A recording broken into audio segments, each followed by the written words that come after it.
everyone, it's Katie from Paradise Falls family. In this video, we're continuing our Florida April 2023 vlog series with a look at our time in Hollywood Studios at Walt Disney World in Florida.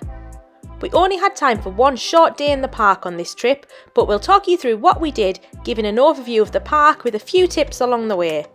Again, it's worth remembering that we made use of a disability access pass during our visit, and I explain what this is and the reasons for it in our planning vlog, which you can already find in our Florida 2023 playlist. As a result, we probably fit in more rides than perhaps we would ordinarily, although it may be comparable to using Disney Genie Plus, the current FastPass system for example. As I mentioned, we only had a short day in Hollywood Studios this time. We'd planned to visit a few days prior, but decided to rearrange and managed to squeeze in a day in the park on our last day before leaving Disney World. This also fell on Easter Sunday, so we spent the morning enjoying the festivities at the Beach Club Resort where we were staying, and you can check out more of this in our Beach Club vlog, which is linked at the end of this video. After a fun-filled morning, we made the short walk from the Beach Club to the Skyliner station and made our way over to the park for around 11:30. The park had opened at 8:30 or 8 AM for resort guests, so it was already pretty busy by the time we arrived, as we'd expected. There's loads on offer at Hollywood Studios, but our aim for the day was to get on as many rides as we possibly could fit in the short space of time that we had. Hollywood Studios is themed after the golden age of cinema, with the centrepiece being a replica of the Chinese theatre in Hollywood. While parts of the park still do retain this theme, over the years the park has moved away from this somewhat and it's now a bit of a hodgepodge, albeit a fantastic one which we really enjoy going to. At the back of the park you've arguably got some of the main draws in this theme park, Star Wars Galaxy's Edge and Toy Story Land, and these areas get really busy really fast. To the right hand side of the park you've got Sunset Boulevard, which is home to a couple of big hitters, the Tower of Terror and the Rock and Roller Coaster. Then you've got the Animation Courtyard, which has the Star Wars Launch Bay where you can meet some of your favourite Star Wars characters, and Disney Junior Play and Dance where you can meet some of your favourite Disney Junior pals as well as watch a show based around these characters. The centre of the park, the entrance and leading up to the Chinese Theatre is known as Hollywood Boulevard, and it's where you can satisfy all of your shopping and dining needs, as well as enjoy Mickey and Minnie's Runaway Railway, housed in the Chinese Theatre. Moving around you've got Echo Lake and Commissary Lane, both of which have a few attractions and dining options, and then finally Grand Avenue, which replicates a New York street scene and has a little Muppet themed corner of the park. With all of the rides really busy already, to start things off we got our first pass for the Hollywood Tower of Terror. While we waited we paid a visit to Walt Disney Presents, which is a cool little museum just around the back of the Chinese Theatre, looking at the history of Disney as well as future projects.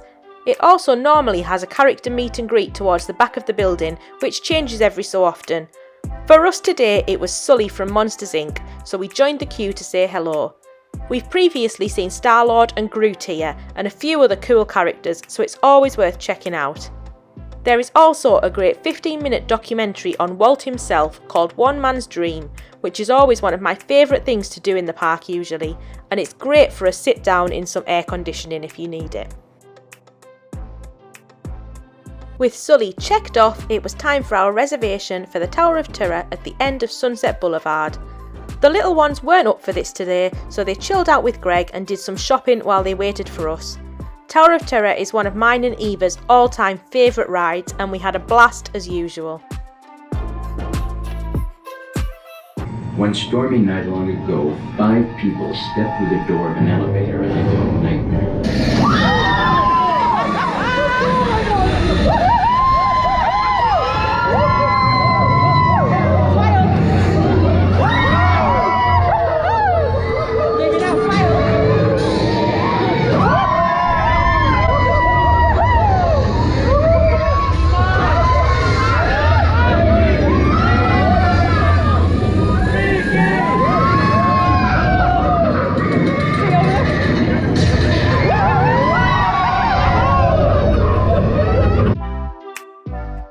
With limited time today, this was our only stop in Sunset Boulevard for this trip, but there are loads of cool things to do here. Rock and Roller Coaster, Lightning McQueen's Racing Academy and Beauty and the Beast Live.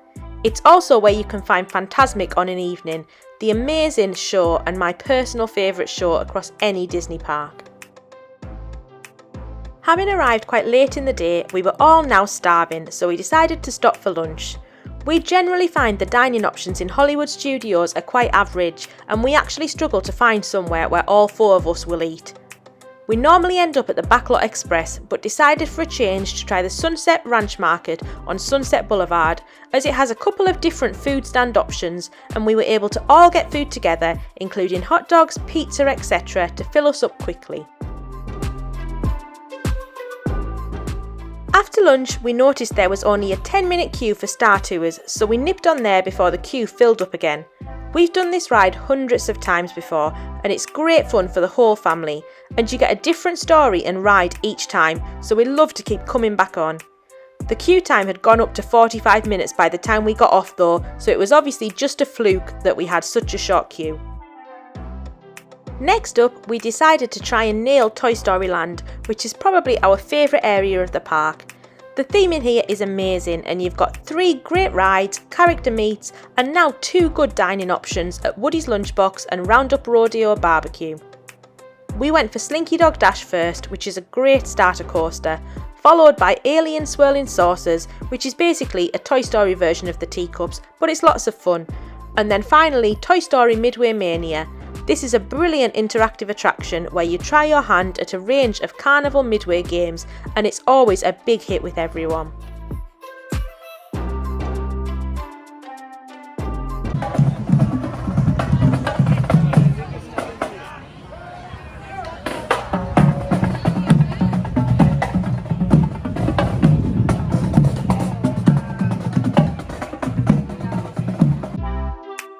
With Toy Story Land ticked off, next we went for Mickey and Minnie's Runaway Railway on our way across the park. As I mentioned, this is within the Chinese Theatre in the middle of the park and is a fantastic ride for the whole family, based around the recent Mickey Short cartoons.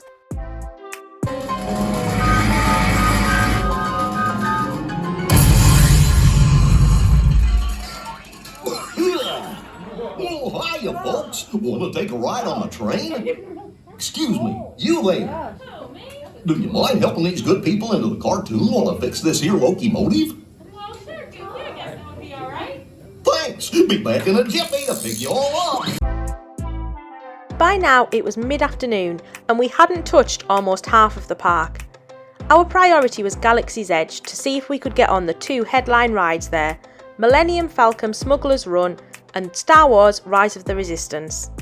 Like Toy Story Land, Galaxy's Edge is amazingly themed, with it resembling a real planet from the Star Wars universe. It's great to just walk through and soak in the atmosphere and occasionally bump into one of the many roaming characters. Galaxy's Edge has some great shopping options, including the popular Droid Depot where you can build your own droid, and Savvy's Workshop where you can build your own lightsaber. Then you've got some really cool dining options, all of which are quick service but offer something different. Ogre's Cantina is a popular bar which is a really fun experience, and we tried it on our last trip. Then you've got the milk stand nearby where you can get your green and blue milk.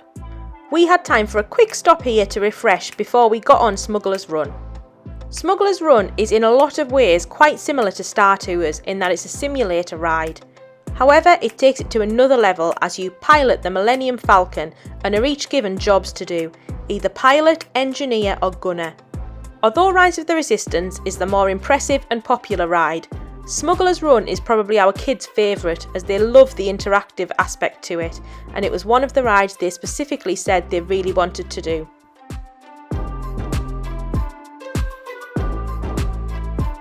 You will get it. You are dismissed. Troopers. Unfortunately, we didn't quite have time for Rise of the Resistance this time. As I mentioned, it's one of the most popular rides, with queues usually well over 2 hours, and even with our pass it was going to be tricky to fit in, so we had to admit defeat and move on. To round off the day, we had a reservation at Roundup Rodeo BBQ at 6 p.m. As we changed our plans around, we didn't think we'd be able to eat here this time. However, Greg checked the app late the previous night and fortunately some reservations had opened up, so he was able to nab one at short notice, so it's always worth double checking nearer to the time for cancellations.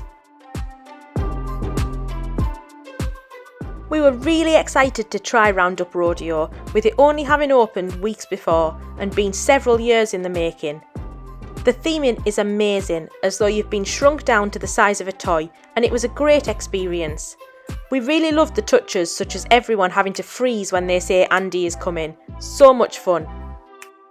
Somewhere. Mom! Have you seen my cowboy belt buckle? I can't find it! Never mind!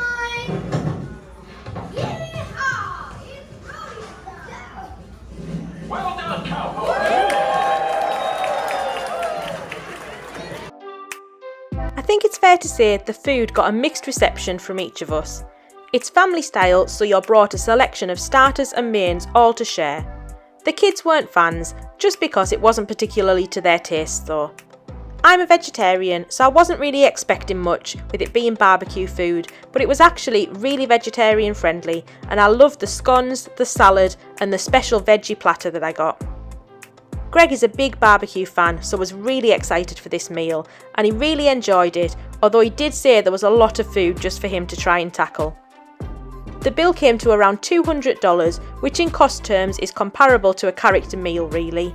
So for a family of 4 with no characters, we thought it was pretty expensive, despite the amazing touches such as the novelty pencil that you sign the cheque with. We're really excited we tried it, but given the cost and the fact that the menu didn't really appeal to the kids, it's probably a once and done, and we'll try somewhere else in Hollywood Studios next time. With dinner finished, we had to decide what to do next. We thought about trying to get on Rise of the Resistance, but the queue was still massive. We also considered staying to see Fantasmic, but after a very busy few days, we were all pretty tired, so we decided to wander to the exit, doing a bit of shopping on the way. We were able to hop on the Skyliner so easily and were back at the beach club for around 8 p.m. and an early night to bed. So that was an overview of our time in Hollywood Studios. It had been a bit of a whirlwind day, and whilst we got loads done, we still didn't touch some parks of the park, in particular Echo Lake with the Indiana Jones and Frozen shows, as well as the Olaf meet and greet, and Grand Avenue with Muppet Vision 3D and the Animation Courtyard. But we'd had a great time and we'll be back soon hopefully to spend a bit more time in the park. The next day we were off to board the Disney Wish for our cruise, so next week we'll start our run of vlogs based around the cruise, which I'm so excited to share with you all.